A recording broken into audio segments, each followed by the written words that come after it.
Hello, everyone. Please be seated.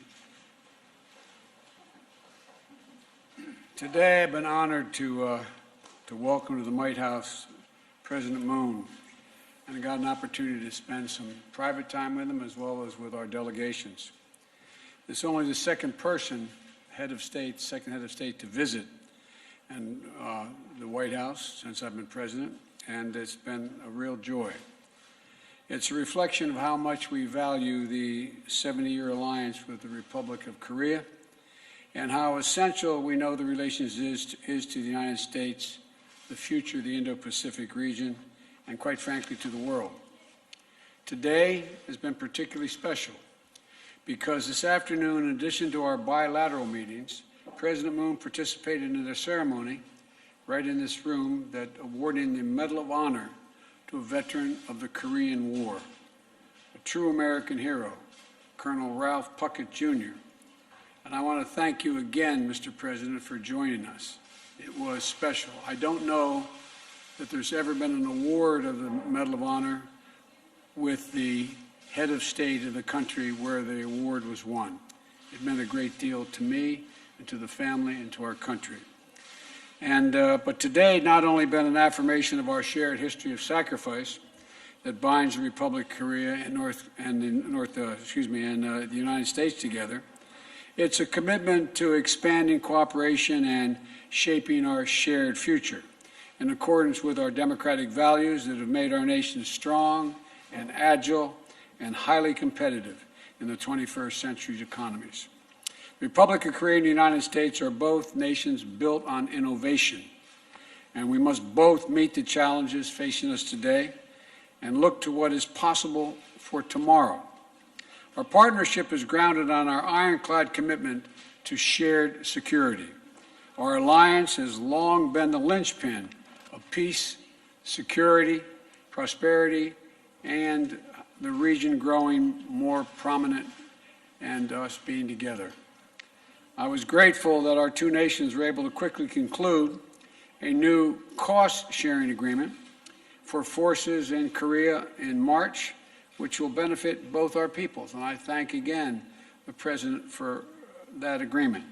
Today, we made important progress on a range of issues. We spoke about the shared approach to the Democratic People's Republic in Korea, and continuing threat of the DPRK's nuclear and missile programs. My team consulted closely with President Moon's team throughout the process of our DPRK review, and we both are deeply concerned about the situation. Our two nations also share a willingness to engage diplomatically with the DPRK to take pragmatic steps that will reduce tensions as we move toward our ultimate goal of denuclearization of the Korean Peninsula. Today, I affirm to President Moon that the United States will proceed in close consultation with the Republic of Korea in our strategy and our approach.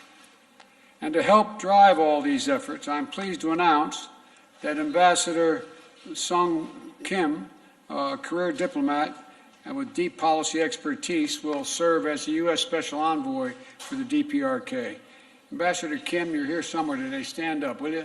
Thank you for being willing to do this.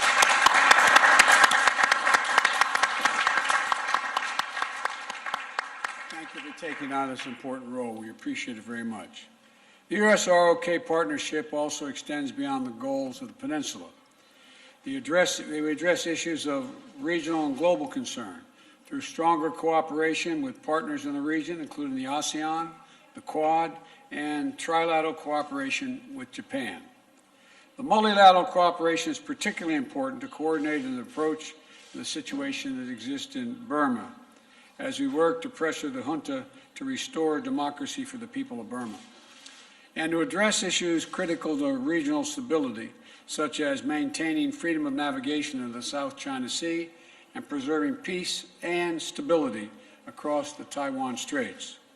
Today, we also discussed ways that the Republic of Korea and the United States will work together to address the challenges of our time, beginning with our efforts to end the COVID-19 pandemic globally. We agreed to establish a comprehensive vaccine partnership to expand the manufacture of vaccines that have been approved safe and effective, and we can scale up global vaccine supplies. We'll strengthen our ability to fight the pandemic and respond to future biological threats. When it comes to fighting climate change, the Republic of Korea and the United States are committed to making ambitious 2030 targets aligned with the effort to achieve net zero greenhouse gas emissions no later than 2050.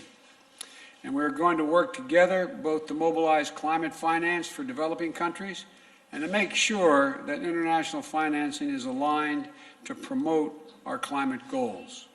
We also talked about how to harness our nation's technological advantages to ensure the Republic of Korea and the United States are cooperating to shape emerging technologies around our shared value system.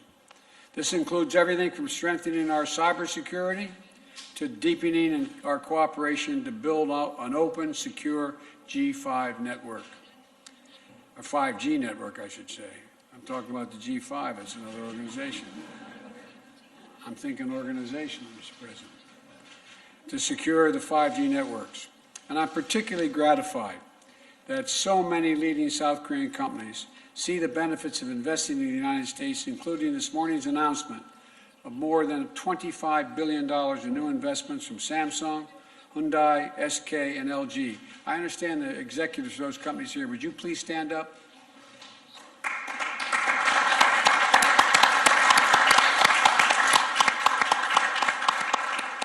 Thank you, thank you, thank you, and I think we'll do great work together. These new investments are going to create thousands of good-paying jobs and jobs of the future right here in the United States. And they're going to help fortify and secure the supply chains for things like semiconductors and electric batteries. I know, as I said, that the CEOs made the effort not only to do this, but to be here today, and again, I thank them for being here. I thank you for making the investments in our future and yours. Finally, I want to note that yesterday I had the honor of signing into law the COVID-19 Hate Crimes Act to help Americans of Asian descent from having to live in fear just walking down the streets of the United States. Quite frankly, I've been ashamed at the way some Americans have responded. And there's a long history in this country of contributions of Asian Americans being overlooked, forgotten, and ignored. And I affirmed to President Moon today what I said yesterday, that we're committing and we're going to stay committed to stopping the hatred based on this bias. I promise you. Our people share a long history. Our soldiers have fought alongside one another. Our scientists work side by side in both our countries. Our students study together, share ideas, and seed new opportunities for future collaboration. And our people-to-people and cultural connections are only growing. And K-pop fans are universal. Now, I can tell those who laughed know what I'm talking about. Well, anyway, I'll get back to that later. Anyway. The Korean actors took home an Oscar for supporting actors this year, following up on the 4 Oscar wins for the movie Parasite last year. And so our two countries, our two nations have the tools and the deep connections that we need to make even stronger alliances and stronger cooperation. And I want to thank you again for the meetings today, Mr. President, particularly our long private meeting. I appreciated that a great deal. And I'm looking forward to working closely with you and your team as we expand and strengthen our efforts to shape the future together. And I mean that literally, to shape the future together. So thank you. Mr. President.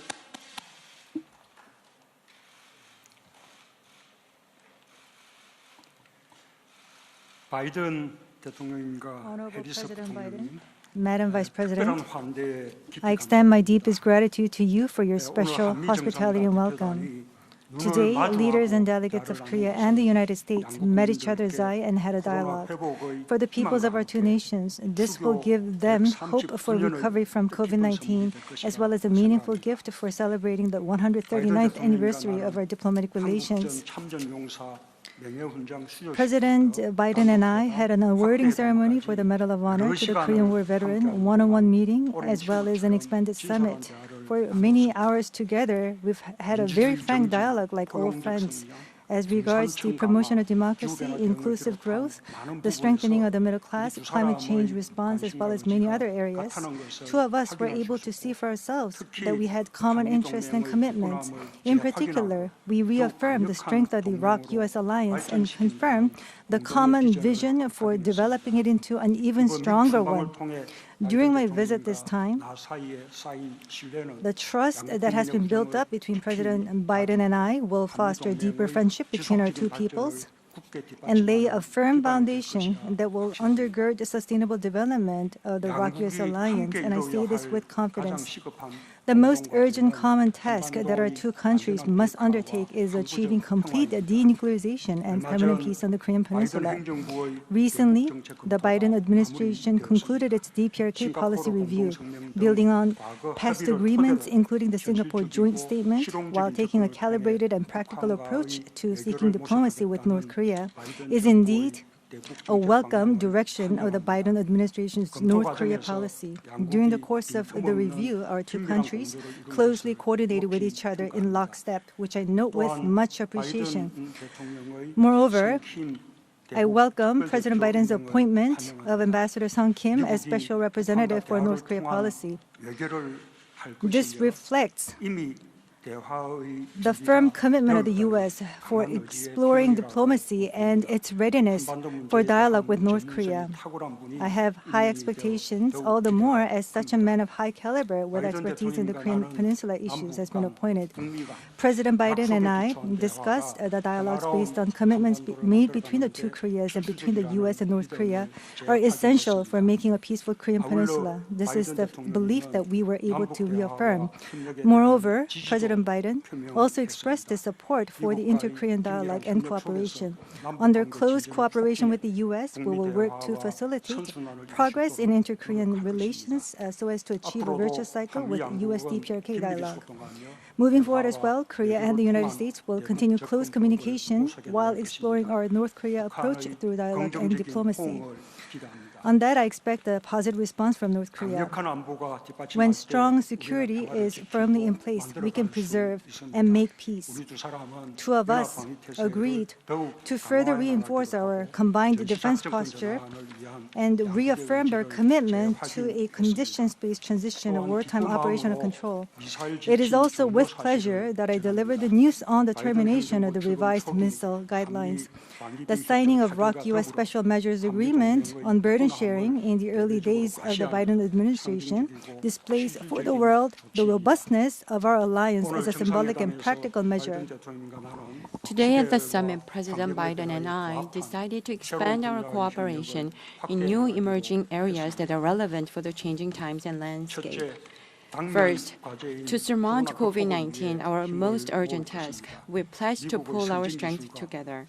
America's advanced technologies and Korea's production capabilities will be married to establish a comprehensive chorus global vaccine partnership. Collaboration between our two countries will boost global vaccine supply and contribute to accelerating a complete ending of COVID-19. Through the global health security agenda, which aims to enhance infectious disease response capability, multilateral cooperation will be pursued as well. Under this broad framework of vaccine cooperation, illustrating the robust ROK-US alliance, an important announcement was made. President Biden pledged to supply vaccines to Korean servicemen. I thank you, Mr. President. This announcement of the U.S., I believe, extends the ROK-US alliance to the field of health in a meaningful measure. Second, from semiconductors, EV batteries, pharmaceuticals to other cutting-edge manufacturing technology sectors, in an effort to build secure supply chains, we committed to work in close concert. Digital transformation is accelerating, and the areas of cutting-edge emerging technologies are gaining greater importance. Korea and the U.S., in response to a post-COVID-19 era, plan to strengthen our cooperation in civil space exploration, 6G and green energy to secure global competitiveness. Furthermore, to jointly advance into overseas nuclear power plant markets, we decided to bolster our partnership. Third, in a bid to address climate change, we will further solidify coordination between our two countries. Our two nations are already spearheading global cooperation in climate change response. Last April, the U.S. hosted the Leaders Summit on Climate successfully. Korea, for its part, in next week, is hosting P4G's Seoul Summit, once again trying to build the international community's collective will for climate change response. President Biden will participate in the P4G Seoul Summit next week virtually. I welcome his participation, which will certainly help us catalyze the international community to come together. President Biden and I participated in the ceremony for awarding a Medal of Honor to a Korean War veteran, Colonel Ralph Perkett Jr. Based on the ROK-U.S. alliance rooted in the noble sacrifices of our heroes, our two nations will usher in a new future together, without a doubt. Today's meetings between President Biden and myself and between the U.S. and Korea will mark another milestone for bilateral cooperation towards a new era. President Biden has extended such warm hospitality, and I express my deepest gratitude once again. I look forward to our frequent communication and continued close consultation. Last but not least, yesterday, Israel and Hamas agreed on a ceasefire, which is indeed a relief. I appreciate President Biden's hard work and leadership in this regard. Thank you. Thank you. Well, first question I'm told is Mary Alice Parker, ABC.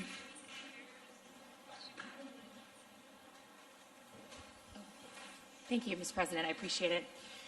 What is your message to Democrats who want you to be more confrontational with Israel, and specifically to those that are saying that there should be an end to arms sales? I mean, do you recognize that there's been a shift, an evolution in your party, Mr. President, in the last 20 years on this issue? And I have a question for President Moon, but I can wait or I can listen. There is no shift in my commitment, the commitment to the security of Israel, period. No shift, not at all. But I tell you what there is a shift in. The shift is that we still need a two-state solution. It is the only answer, the only answer. And what I'm convinced of is that we can now move, as I did even before where I was able to negotiate, well, before the ceasefire was negotiated, that I made it clear that I spoke with President Abbas. We're going to make sure that we are going to provide for security in the West Bank, and we renewed the security commitment, as well as economic commitment to the people on the West Bank. I also indicated to the Israelis that I thought it was very important that they stop in Jerusalem this intercommunal fighting that is by extremes on both sides. It has to end. It has to end. And I'm prepared to put together and going to attempt to put together a major package with other nations who share our view to rebuild the homes and without re-engaging, without providing Hamas the opportunity to rebuild their weapon systems, rebuild the Gaza, rebuild Gaza. And they need the help, and I'm committed to get that done. And so I don't, and I think that, my party still supports Israel. Let's get something straight here. Until the region says unequivocally they acknowledge the right of Israel to exist as an independent Jewish state, there will be no peace. Can I ask a question to President Moon? I'm curious if the two of you have offered any assurances behind the scenes to Taiwan, and if President Biden has pushed you to take a tougher stance when it comes to China's posture towards Taiwan. Good luck.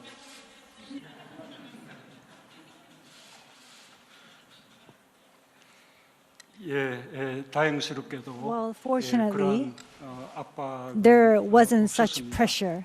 다만 But 대만 해역의 as for 평화와 peace and 안정이 stability in 대단히 Taiwan 중요하다는 Strait, 인식을 we 함께 agreed 했습니다. how important that region 양강관계의 is. 특수성을 감안하면서 Especially considering the 양국이 그 부분에 special 대해서 함께 characteristics 협력해 between 나가도록 China and 하겠습니다. Taiwan, we decided to work more closely on this matter going forward.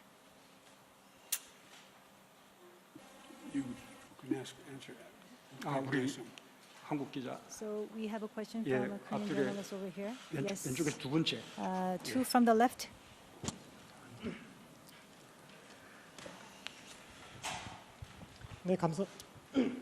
네, 감사합니다. Thank you 연합뉴스 for TV 강영준 giving me 기자입니다. this opportunity. 바이든 I'm Kang 대통령과 from 문재인 Yonhap 대통령 News. 질문드리겠습니다. I have a question to 지금 both of the 유 기자 presidents 질문한 here. 것처럼 As was mentioned by the former journalist, I understand that the Israel and Palestine issues is very important, but North Korea's nuclear issues is equally important. On your to-do list, what's the number that's given to the North Korean nuclear issue on your priority list, Mr. President Biden? And also to President Moon, in terms of your roadmap for resolving the nuclear issue in North Korea, I want to understand whether your time schedule actually matches and is equal to one another in terms of resolving the nuclear issues on the Korean Peninsula.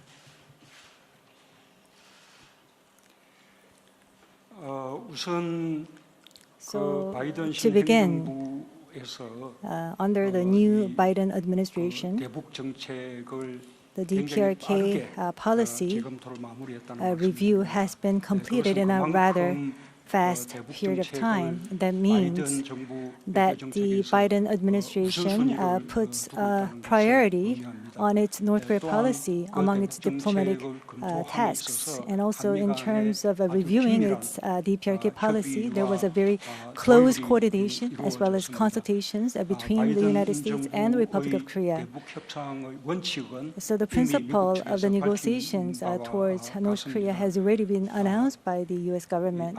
A very calibrated, practical, gradual, step-by-step manner, and very flexible. That is the approach that the current administration is aiming to adopt. So that is the common understanding that we have with the United States, and that we're going to continue to work forward on this.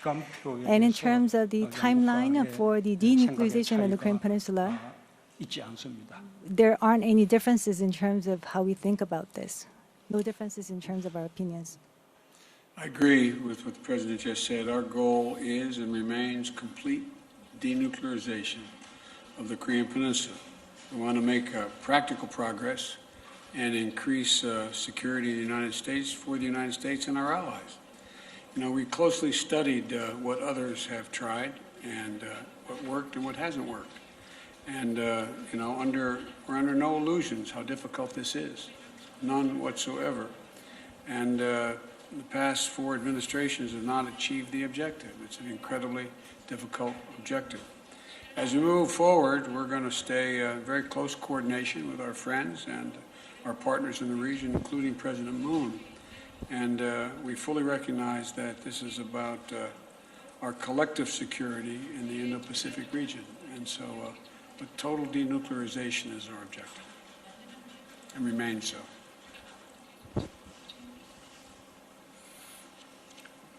Oh, I get to the next question, huh? I'd like to ask the press a question. Wait a minute. Nancy Cordes, CBS.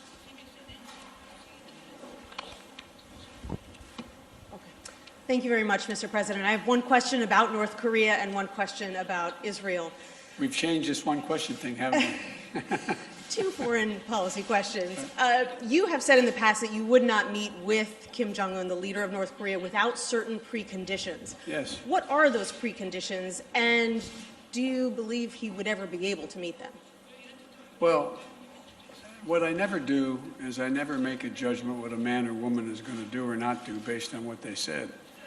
We'll see. If he made any commitment, then I would meet with him, and if there was a commitment on which we met. And the commitment has to be that there's discussion about his nuclear arsenal. And if it's merely a means by which, how do we de-escalate what they're doing? And so if that was the case, I would not meet unless there was some outline made that my Secretary of State and others would have negotiated as to how we would proceed.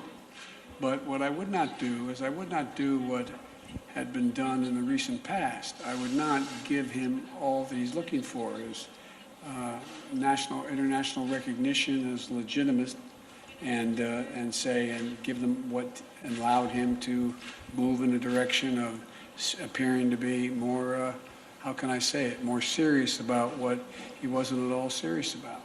I'd have to know specifics, but the idea of never meeting with North Korea, I would make sure that my team had met with their counterparts, and I knew exactly what we were meeting on.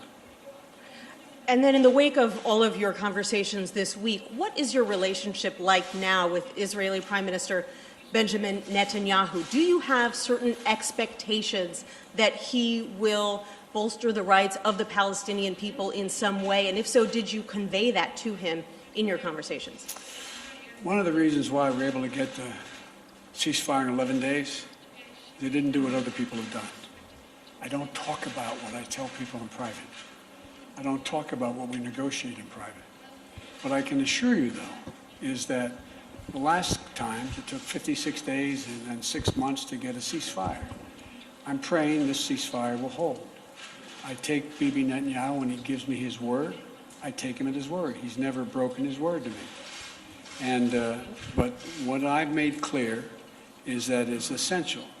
It's essential that the Palestinians on the West Bank be secured, that Abbas be recognized as the leader of the Palestinian people, which he is. Hamas is a terrorist organization. We recognize that.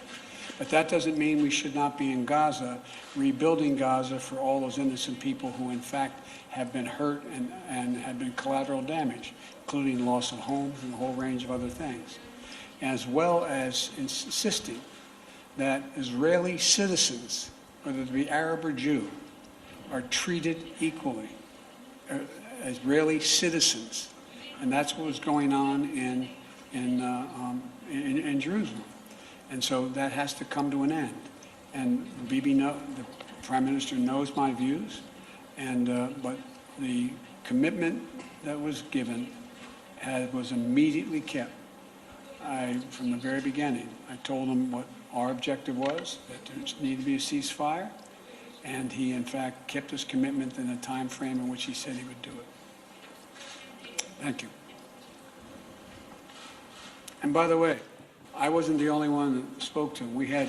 I looked down here, every major player on my team, from Secretary of Defense to Secretary of State, all the way down the line, and our National Security Advisor were in constant contact with their counterparts in Israel, in Egypt, and throughout the Middle East.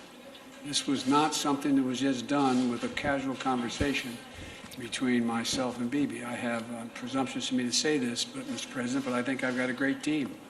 And I spent a lot of time with El-Sisi on the phone in Egypt, and they've done a commendable job of bringing Hamas to the table and getting them to agree to a ceasefire as well.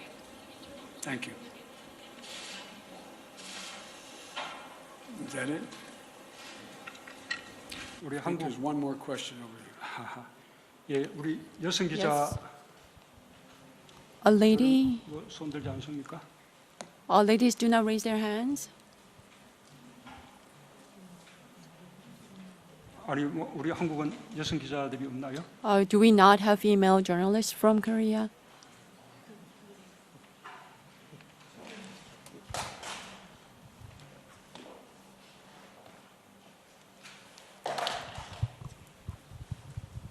예, 안녕하세요. 저 코리아 Good 헤럴드 afternoon 이지윤 from 기자라고 Korea 합니다. Herald. My name is Lee Ji-yoon. 우리 국민들께서 백신에 The Korean 대해서 people are very 좋은 소식을 기다리고 계실 것 curious about 같은데요. vaccines, and they're waiting for the good 이번에 news 바이든 regarding 대통령과 vaccine. 다양한 I 논의를 하신 걸로 understand that you've had 아는데 a lot of discussions 특히 with 국민들이 President 좋아하실 Biden 만한 regarding 그리고 vaccine, and I 대통령께서 wonder 가장 whether you have any good news to deliver to the people 의미 of 있다고 Korea. 생각하시는 성과가 And 있다면 has there been any 자세히 meaningful 설명해 achievement 주시면 that you 좋을 것 want to go 같습니다. into the details of?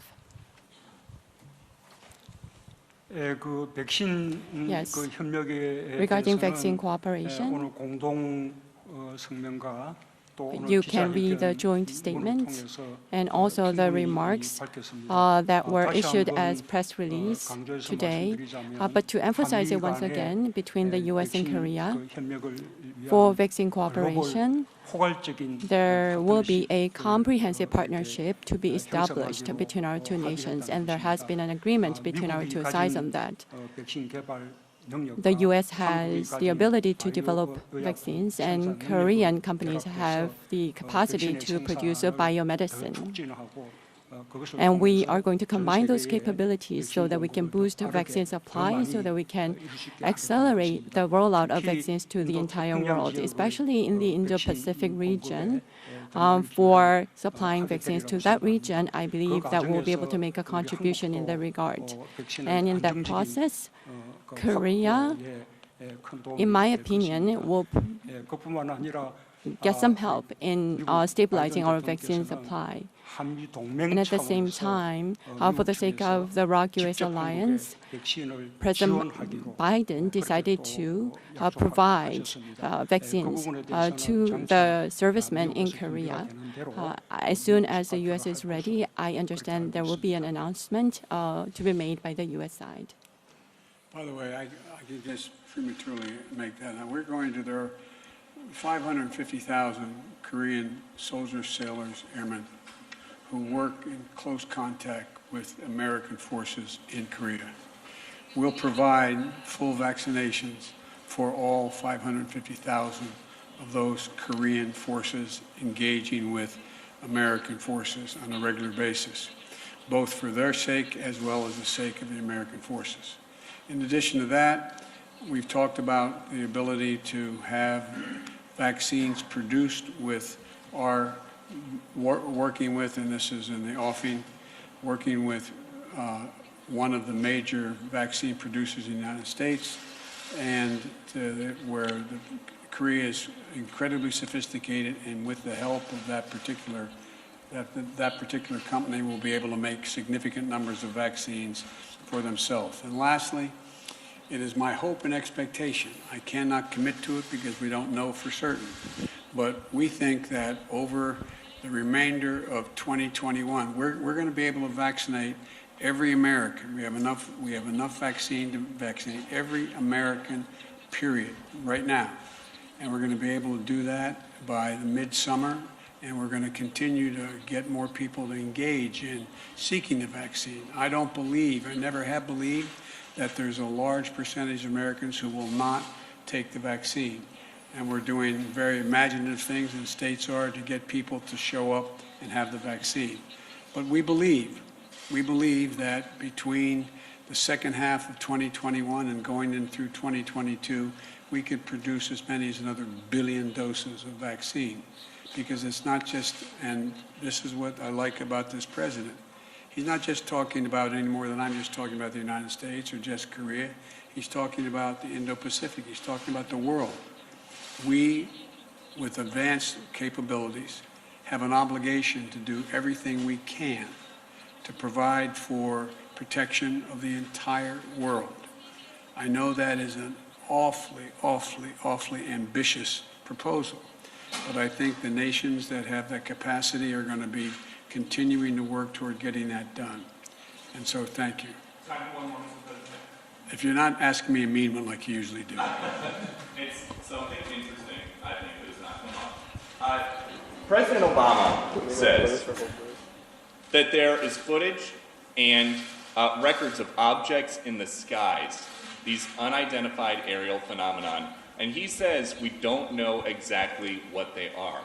What do you think that it is? I would ask him again. Thank you. Come on, Walt, let's go.